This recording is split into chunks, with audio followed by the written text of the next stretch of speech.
It's time to cover something new for our boy Dre to overview. Get ready for a beautiful collection of things to dive into under Dre's election. All audience members will find their own part, whether at the end, the middle, or the very start. We've got a full adventure to go, so please sit back and enjoy the show.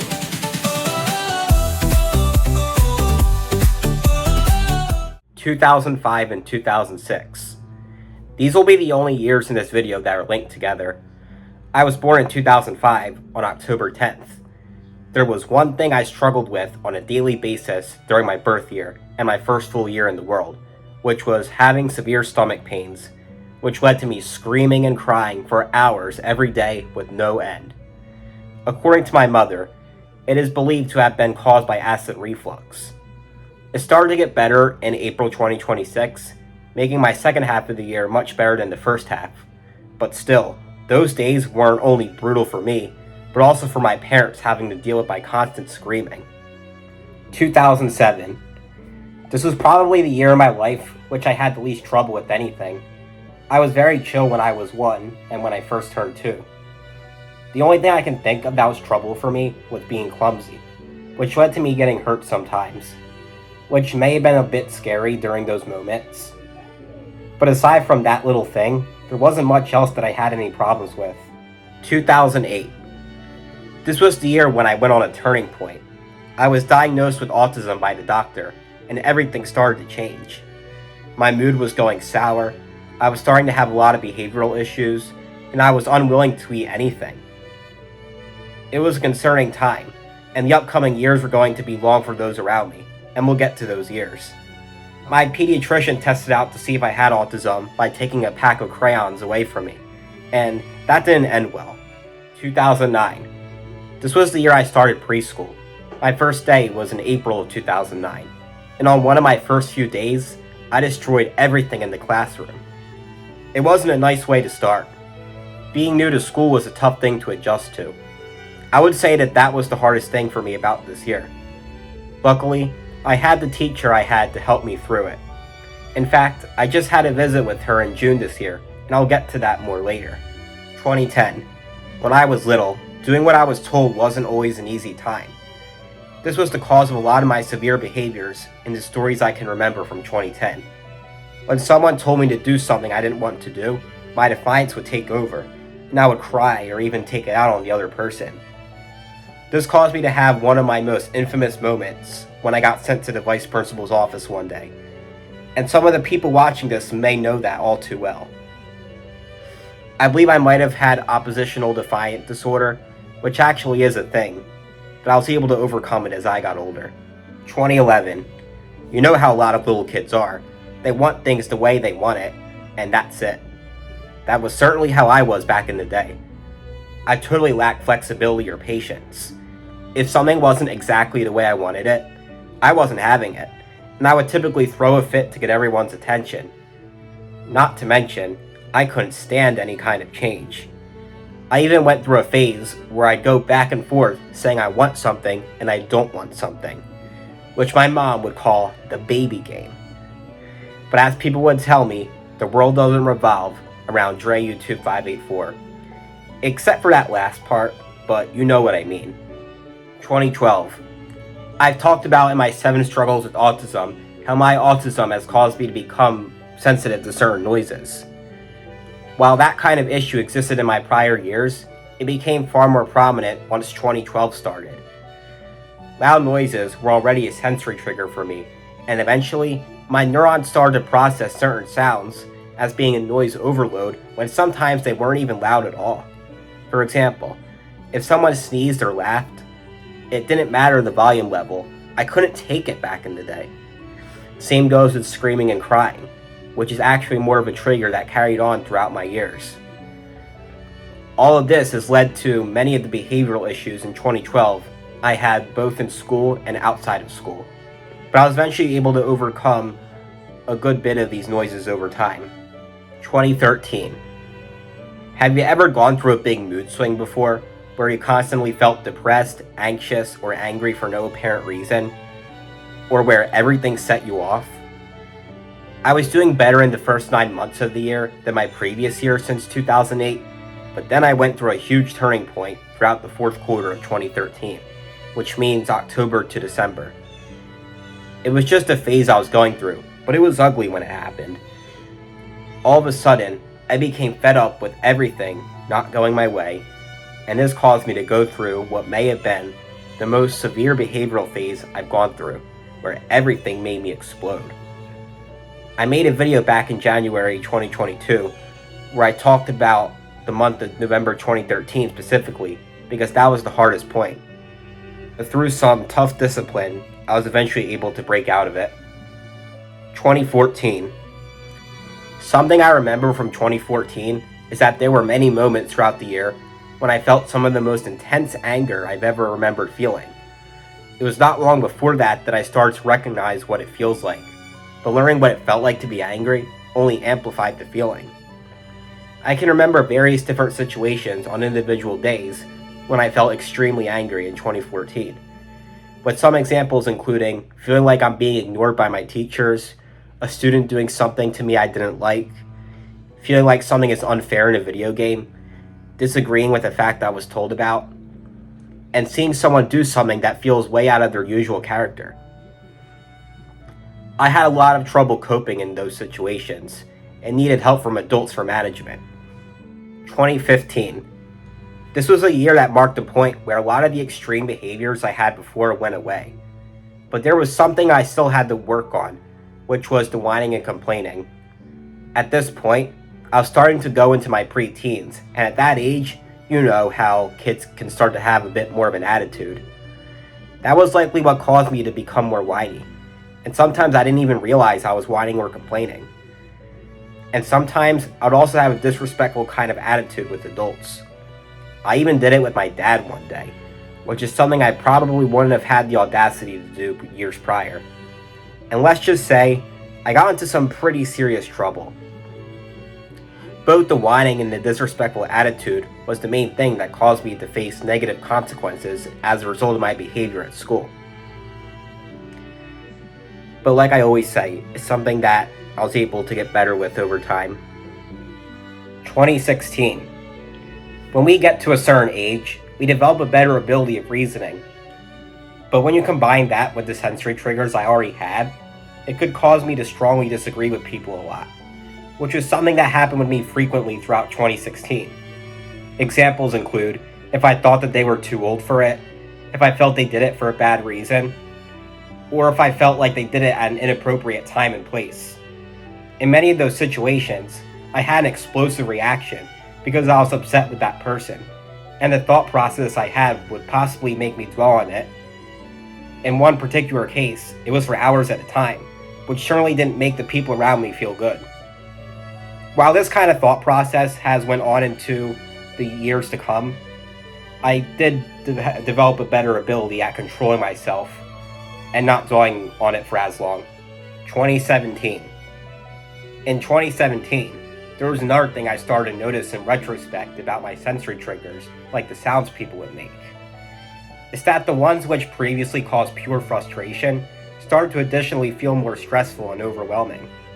In addition, some of the things that made me feel overwhelmed this year weren't just sounds, but some other things as well, such as falling behind on my work or feeling like I messed up and can't do anything about it.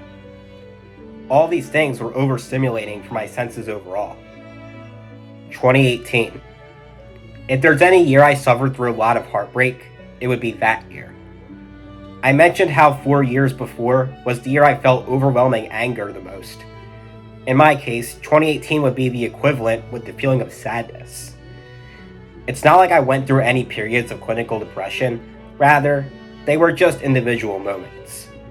The ultimate heartbreak I went through this year was when my uncle by my dad's friendship lost his life in a car accident on October 2018. It affected me by far the most 15 days after it happened. And there were other days when I felt crushed for a variety of other reasons, such as someone doing something that hurt my feelings, someone going through a misfortune, thinking a vacation starting the next day was going to be ruined, seeing my friends change physically, or me doing something that I strongly regretted. Some of these things have led to me believing 2018 was an awful year at one point, but the reality is that I was only focusing on the negative and not on anything that made the year special in a good way. Doing this has changed my reflection on 2018. 2019. Sometimes in life, we have to do things that we hate doing. In 2019, this has caused me some physical and mental strain. The reason it happened the most this year is likely because in school, I started taking more advanced classes, and I wasn't adjusted to them yet. And at home, I was first trusted to carry out tasks that I thought were arduous at the time.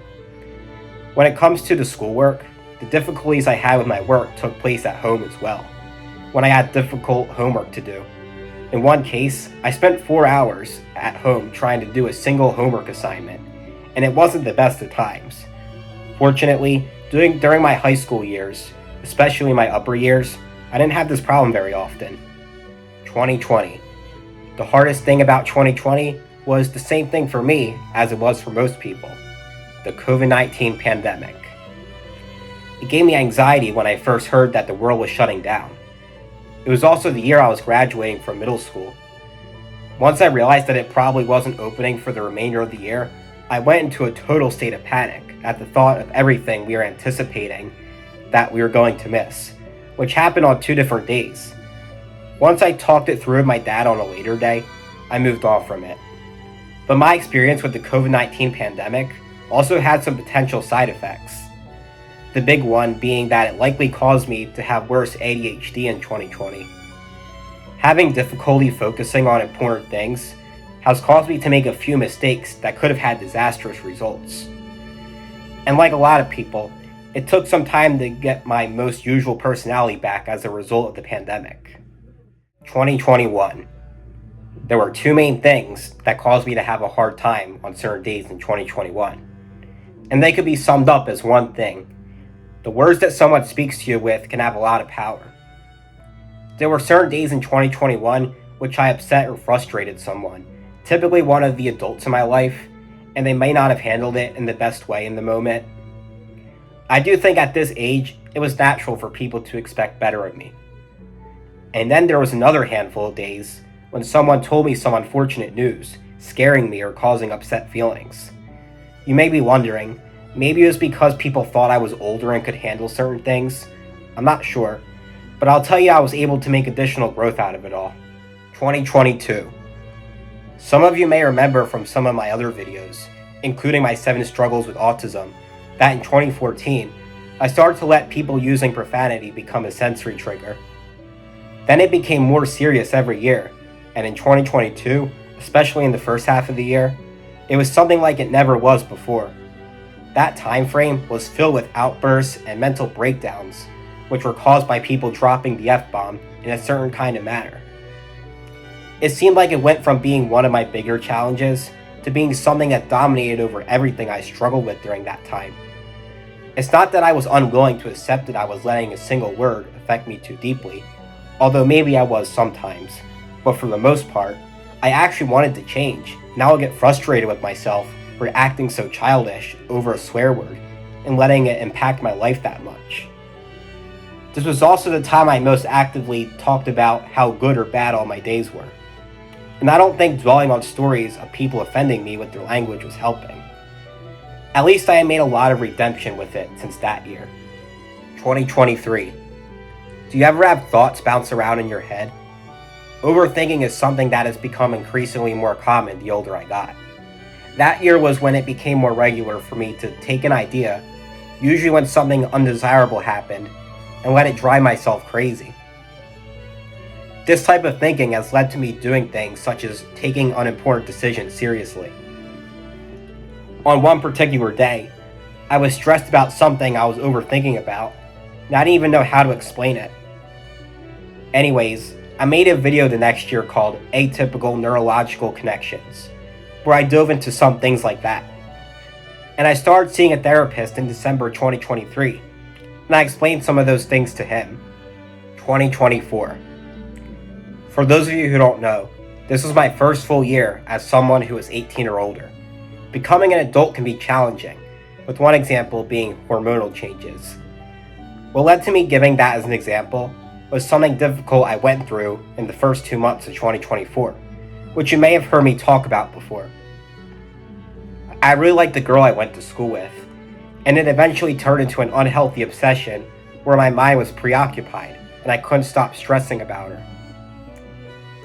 Not because I was some kind of creep, but because I never felt quite like that about someone before. The other main thing is I had a little bit of a new kind of responsibility. I have a little cousin on my dad's side who would sleep over at my grandparents when I would stay over there, and he'd always be in the bedroom with me. Don't get me wrong, I liked having someone to hang out with, but it was an adjustment and it kind of felt like I was babysitting. It would be a bit much sometimes, and I made some choices I needed to learn from, sometimes the hard way. I also had to learn a hard truth on my high school graduation day. Something very challenging and upsetting showed up, which left a little bit of a scar. But as an adult, things may show up like that on your big days. And with some practice, all you've just got to do is look past it and see the big picture. 2025. At first, I wasn't sure if I was going to do the current year, but I ultimately decided to throw it in here. One of the simple morals that you probably heard of before is to live in the present moment. But we tend to travel in time, if you know what I mean. There were certain days when I felt like I should have been enjoying a moment I was living in, but I was thinking about something random. Something that largely influenced this was pressuring myself to avoid doing this. But my mom told me that intrusive thoughts are out of my control, and realizing that is actually a useful tactic. We've got another 3 months left in this year. I'm really looking forward to my 20th birthday, especially since there's a wedding I'm going to for my stepdad's nephew. I'm confident I'll be able to control myself and avoid having my mind leave the moment during that day. And there we go. What inspired me to do this video was the YouTubers that go over every one of something in X number of minutes. I like making contrasts between the different years of my life, and this popped into my mind as something I thought would be insightful. I hope you all liked it. By the way, when I made that visit with my old preschool teacher with my mom, we talked about the idea of me volunteering to talk about my life experiences as an autistic individual with a group of people. Hopefully that's something that'll work out. And if you want to see a more positive video, I'm potentially going to do a video where I talk about the best thing about all of my years and what made them all special. I'll see you all in the next video. Bye guys.